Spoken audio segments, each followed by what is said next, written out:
Hello guys, नमस्कार। मैं हूं रूपाली, आप देख रहे हैं रूपाली रिएक्शन। तो गाइस, बिहार में 2 दिन बाद इलेक्शन है, 6 तारीख को, और हमारे बहुत सारे सुपरस्टार उतरे हैं मैदान में।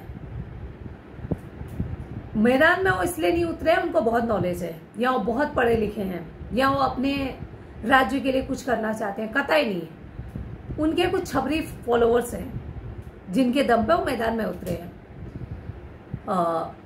आपके ढोरी में करंट मार रहा है, आपकी कमर 24 इंच की है, आपका क्या मतलब। मुझे उनके सॉन्ग आधे तो समझ में नहीं आते, और आधा समझ में भी आता है तो आप फैमिली के साथ बैठ के ऐसे सॉन्ग नहीं सुन सकते। इस लेवल के छिछले सॉन्ग रहते हैं वो, मतलब घटियापन की कोई मतलब कुछ लेवल नहीं रहती यार, आप नहीं सुन सकते। अब लिटरली अगर आपकी माँ बहन भाभी भी आपके साथ में घर में है ना, वो ऐसे गंदे सॉन्ग नहीं सुन सकते। इस लेवल के जो गाना गाते हैं वो अब आपके विधायक बनेंगे, वो आपकी बेटियों के लिए क्या करेंगे? 2-4 और गंदे लेवल के गाना गाएंगे, और जब आपकी बेटियां स्कूल जा रही होंगी, टेम्पो में चलेंगी, बस में चलेंगी, गाड़ी में चलेंगी, और यही इसी से आपका विकास हो जाएगा। मैं ये बोलना चाहती हूँ, सबसे हाथ जोड़ के रिक्वेस्ट करती हूँ, प्लीज ये जो भी नचनिया टाइप के कैंडिडेट है ना, इनको आप वोट मत दीजिए।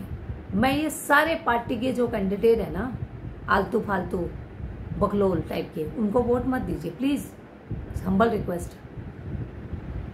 ये लोग ना वहां रहते हैं ना, इनके घर है वहां पे। मैं बात करती हूँ खेसारी लाल के। खेसारी लाल ने आज एक स्टेटमेंट दिया है कि अयोध्या में राम मंदिर बनने से अच्छा होता कि हॉस्पिटल बन जाता। मैं सीधे सीधे खेसारी लाल यादव को ये बोलना चाहती हूँ, भाई जिंदगी लोग ना एक रूम में भी बिता देते हैं। तुमने मीरा रोड में अपने लिए पूरा बंगलो बनाया है, वो तोड़वा के हॉस्पिटल क्यों नहीं बना देता? जितने भी यहाँ पूर्वांचल के लोग हैं, बिहार के गरीब लोग हैं जो सब्जी बेचते हैं, ठेला चलाते हैं, वो सब, वो बेचारे, उनको यहाँ पे मराठी जो हॉस्पिटल है वहाँ पे जल्दी लेते नहीं है, और वो लोग जाते भी नहीं है। भाषा की दिक्कत होती है। यहाँ पे जो सरकारी हॉस्पिटल में नर्स डॉक्टर है वो मोस्टली मराठी होते हैं, सब मराठी में बात करते हैं। तो तुम उस जगह पे हॉस्पिटल क्यों नहीं खोल देते? आप भगवान की जगह हॉस्पिटल खोलने के लिए रेडी हो।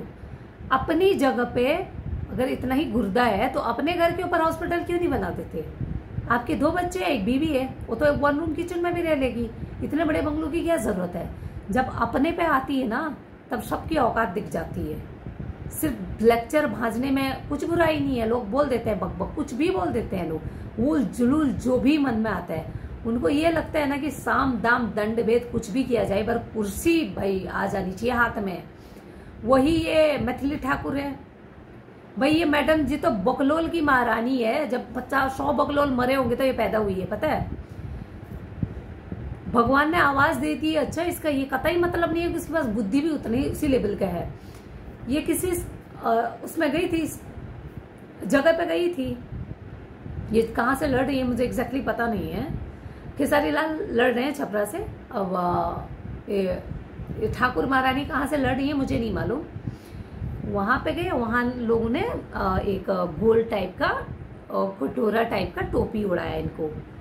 बेसिकली वो जैसे गमछा शॉल ऐसे उड़ाते हैं ना सम्मान के लिए, वैसे ही टोपी भी एक प्रतीक है, सम्मान की प्रतीक है। हम किसी का बहुत आदर करते हैं तो उनको उड़ाते हैं, वैसे उड़ाए। अब मैडम ने गाड़ी में बैठते ही क्या की, मखाना वाले घूम रहे थे भाई, बिहार में काफी मखाना होता है, लोग बेचते रहते हैं ठेले पे, तो मखाना खरीद के उसमें बैठ के खाने लगी।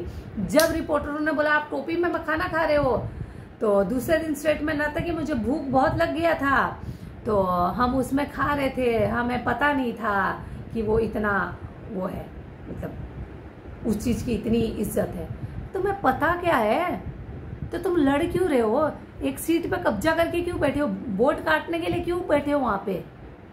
तुम्हें किस चीज का नॉलेज है? मैथिली ठाकुर का घर दिल्ली में है, और इनके बारे में एक न्यूज फैला था कि गांव वालों ने बोला था कि पूजा में नवरात्रि के टाइम साइड से कि आप ना, हम आपका जो भी फीस है 5-6 लाख रुपए वो तो नहीं दे पाएंगे, लेकिन हम चंदा उगाएंगे, 1.5-2 लाख जितना होगा आपको देंगे, और आप यहाँ पे गाइए पंडाल में। तो मैडम ने साफ साफ मना कर दिया कि हम नहीं गाएंगे। हमारा फीस 5 लाख है, 5 लाख मिलेगा तो गाएंगे, नहीं तो नहीं गाएंगे। ये इन लोगों की रियल औकात है, ये इनकी इच्छा शक्ति है अपने जगह के प्रति, अपने एरिया के प्रति। इच्छा शक्ति ये है इनकी। मैं सच बताऊं, 1% भी ये नहीं है कि आपके लिए कुछ करना है, जनता के लिए कुछ करना है, उस जगह के लिए कुछ करना है जो जगह इनको कुर्सी देने वाली है। भाड़ में जाए जनता, अपने काम बनता वाले लोग हैं ये लोग। खेसारी लाल यादव के 2 बच्चे हैं। महाराष्ट्र के एक इंडिया का सबसे सेफेस्ट सिटी, अगर लड़कियों के लिए सबसे सुरक्षित जगह कोई है हिंदुस्तान में तो वो है मुंबई। मुंबई में रात के 2 बजे भी ना अगर रोड पे लड़की जा रही हो, कोई लड़का सीटी मारे ऐसा है ही नहीं मुंबई। इसलिए यहाँ पे लड़कियां रहती हैं, लड़कों के बराबर काम करती हैं, डे नाइट शिफ्ट करती हैं और यहाँ पे जॉब करती हैं। फर्क नहीं पड़ता लड़की ने क्या कपड़े पहने हैं। कपड़े पे कभी कोई मुंबई वाले जज नहीं करते लड़की को, उसके वर्क कल्चर पे कभी जज नहीं करते, उसके क्या खा रही है, क्या पी रही है, कहाँ जा रही है, किसी को कोई लेना देना नहीं है। उस जगह पे खेसारी लाल यादव की बेटी पढ़ती है, वो भी इंटरनेशनल स्कूल में। वैसे ही उनका बेटा भी पढ़ता है इंटरनेशनल स्कूल में। और उनकी बीबी जाती है सब्जी खरीदने डिफेंडर में, ठीक है। और ये सब आया कहां से है? आपके लड़कियों के दिमाग में ना गंदगी भर के, घटिया से घटिया, छिछले से छिछले गाना गा के ये वो पैसा कमाए हैं। अगर इनको अपनी बिहार की इतनी ही चिंता होती ना तो इतने घटिया गाने नहीं गाते। मतलब हाँ, हमें बिहारी आती है ये बोलने से पहले सॉन्ग याद आ जाते हैं। अरे लोग आते तो बोलते अरे बाप रे, भोजपुरी में कितने गंदे सॉन्ग हैं। इन लोगों ने एक लैंग्वेज को बर्बाद कर दिया है। आज वो बिहार को सुधारने की बात कर रहे हैं। अरे वो तो सुधरा हुआ था, तुम जैसे मूर्ख आके बंटाधार कर दिए। प्लीज मैं सबसे रिक्वेस्ट करती हूँ, ऐसे लोगों को वोट दो जो वहीं से हो, वहीं से इन द सेंस जिनके बीवी बच्चे माँ बाप वहीं रहते हो। अगर उनके बीवी बच्चे उसी जगह रह रहे हैं, अभी भी उनका मकान है, स्थायी वहीं रह रहे हैं, तो उस एरिया के लिए कुछ काम करेंगे। आपको पता है अगर ये कल जीत जाएंगे तो परसों मुंबई भाग जाएंगे, दिल्ली भाग जाएंगे, तो ऐसे लोगों को वोट देने की जरूरत क्या है? ये लोग 10 बॉडीगार्ड लेके दिल्ली में घूम रहे होंगे। अगर सोचिए ये मैथिली ठाकुर जीत गई, ये तो दिल्ली जाएगी, इसको बंगलो मिल जाएगा, ये तो वहां रह रही होगी। यहाँ खेसारी लाल जीत गया, ये तो तुरंत मुंबई आ जाएगा, यहाँ शूटिंग में लग जाएगा। इसकी 95% शूटिंग इसके यूपी में होते हैं, 5% क्या बोलते हैं यहाँ होते हैं, मुंबई में होते हैं, क्योंकि मुंबई में शूटिंग की जो जगह है वहाँ वो कॉस्टली है, तो अधिकतर यूपी में होते हैं। इसके बिहार में शूटिंग भी नहीं होते भैया। जिस जगह से ये इलेक्शन लड़ा है ना, पूरे बिहार में ये शूटिंग भी नहीं करता है। वहां के लोगों को रोजगार मिले, वहां के गवर्नमेंट को कुछ टैक्स पे करे। भाई वहां पे सिर्फ मूवी रिलीज होती है, वो भी आपके बच्चों के दिमाग में गंद भरने के लिए। समझ आ रही है आपको? वहां पे ये बंदे की शूटिंग तक नहीं होती। इसको पता है यहाँ पे कोई फैसिलिटी नहीं है, कुछ नहीं है, मैं सेफ नहीं हूँ यहाँ पे। मैं अगर अपनी गाड़ी बाहर खड़ी करूंगी तो मेरे गाड़ी तोड़ देंगे, कोई गुटखा खा के थूक देंगे, कुछ कर देंगे। तो वहां ये बिहार में शूटिंग तक नहीं करता है, और वहां से ये इलेक्शन लड़ रहे हैं। और इन लोगों को शर्म भी नहीं आती। अगर पार्टी आपको ऑफर दे रही टिकट, तो सीधे सीधे बोलो ना कि भाई जनता ने हमें इतना प्यार दिया है, इतना पैसा दिया है, भाई कोई ऐसा कैंडिडेट ढूंढिए जो सच में काम करे जनता के लिए, हमें पैसे की जरूरत नहीं है। तो ये लोग एक नंबर के लालची हैं। अब वो बुढ़ा रहे हैं, कमर तो लचका के पैसे कमा नहीं पाएंगे।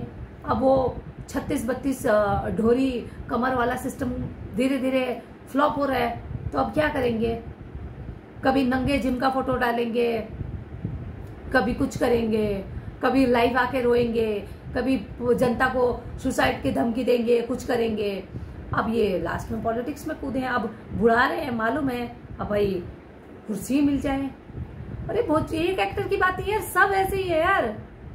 कोई रिमोट से लहंगा उठा देता है। बताइए आज तक जो नासा में साइंटिस्ट बैठे हैं बेचारे, उन्होंने रिमोट से पंखे तक ही पहुंचे हैं और ये लोग रिमोट से लहंगा उठा देते हैं। बताइए, मतलब मैं ये सोचती हूँ कि ये मानसिक दिवालिया इन लोगों की, एक्टरों की हुई है जो इलेक्शन में उतरे हैं, कि आम जनता की हो गई है। मैं ये सोचने में असमर्थ हूं अभी सच में।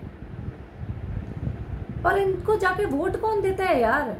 मैं तो इनको एक गिलास पानी ना दूं सालों को, आप वोट कैसे दे देते हो?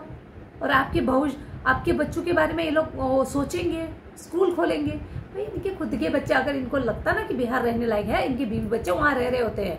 बंदा शूटिंग करता है यूपी में, बीवी बच्चों को रखा है मुंबई में। भाई पवन भैया का घर है अंधेरी में, खेसारी लाल यादव का घर है मीरा रोड में, एक और है यश मिश्रा है कि यश सिंह है, कौन है मुझे नहीं मालूम। मैं भोजपुरी एक्टर को उतना जानती नहीं हूँ, ना ही इन लोगों के घटिया सॉन्ग सुनती हूँ, ना इन लोगों का, मुझे तो इन लोगों का थोपड़ा ही नहीं पसंद है सच में। वो 90% एक्टर जो है मीरा रोड में रहते हैं भोजपुरी। बाकी पवन स्टार थोड़ा पैसे वाला है तो अंधेरी में रहता है। मीरा रोड से बहुत कॉस्टली एरिया है भाई अंधेरी, वो अंधेरी में रहता है। और ये जो लोग गायिका है क्या, ये सब दिल्ली साइड रहते हैं, क्योंकि मीडिया एरिया वाले इनको जल्दी बुला लेते हैं। भोजपुरी लोग गायिका मुंबई में कैसे चलेंगे? तो भाई यूपी बिहार वहाँ से नज़दीक है, उनको ऑर्डर आता रहता है। तो ये लोग सिर्फ गाना गाने जाते हैं। और सिर्फ जो बड़े बड़े पैसे वाले राजनेता है ना, वो लोग जब अपने शादी में नाचने के लिए बुलाते हैं खेसारी लाल को, तब ये लोग जाते हैं वहाँ पे, नहीं तो ये लोग बिहार जाते भी नहीं है सालों साल। ये लोग आपके बच्चों के लिए क्या सोचेंगे आप बताइए? अगर इनको इतना ही लगता बिहार रहने लगे, अपने बीवी बच्चों को क्यों नहीं रख लेते बिहार? रखना चाहिए ना। बिहार में इंटरनेशनल स्कूल नहीं है, बिहार रहने लायक नहीं है। आप काम तो करते हो यूपी में, घर है आपका बिहार में, लेकिन आपको अपने बीवी और बच्चे रखने हैं मुंबई में, क्योंकि आपको भी पता है बच्चियां कहाँ सेफ है, कहाँ हमारे बच्चों को पढ़ना चाहिए, कहाँ रहने लायक जगह है। तो प्लीज मूर्ख मत बनाइए जनता को। और मैं जनता को हाथ जोड़ के निवेदन करती हूँ, अपना जो आपका जिस जाति को देना है दो, जिस धर्म को देना है दो। अपने लोकल नेता को चुनो जिसकी बीवी बच्चे माँ बाप वहीं रहते हो, वही आपके लिए काम करेगा। ये लोग फुल उड़ जाएंगे। उड़ने वाले लोगों को वोट मत दो, चाहे किसी भी पार्टी का हो। ये मेरा ऑनेस्ट रिव्यू है। और इन लोगों ने भोजपुरी को बिगाड़ा है, 100% बिगाड़ा है। मैं न भोजपुरी बोलती हूँ, न भोजपुरी से मेरा मतलब इतना कनेक्शन है, मुझे नहीं आती है भोजपुरी। थोड़ा बहुत समझ सकती हूँ, लेकिन मैं समझ सकती हूँ, लेकिन वो गाना सुन नहीं सकती, इतना घटिया रहते हैं। तो प्लीज़ यार, आप लोगों का कल्चर इन लोगों ने बर्बाद किया, तो आप लोग कैसे बर्दाश्त करते हो यार? प्लीज़ थोड़ा सोचो। 5 साल के लिए किसी को वोट दे रहे हो, अपने जाति वाले को दो, धर्म वाले को दो, जिसको देना है दो, लेकिन जो वहाँ काम करता है उसको दो, जो सच में भोजपुरी से प्यार करता है उसको दो, इनको मत दो। हाथ जोड़ के रिक्वेस्ट है।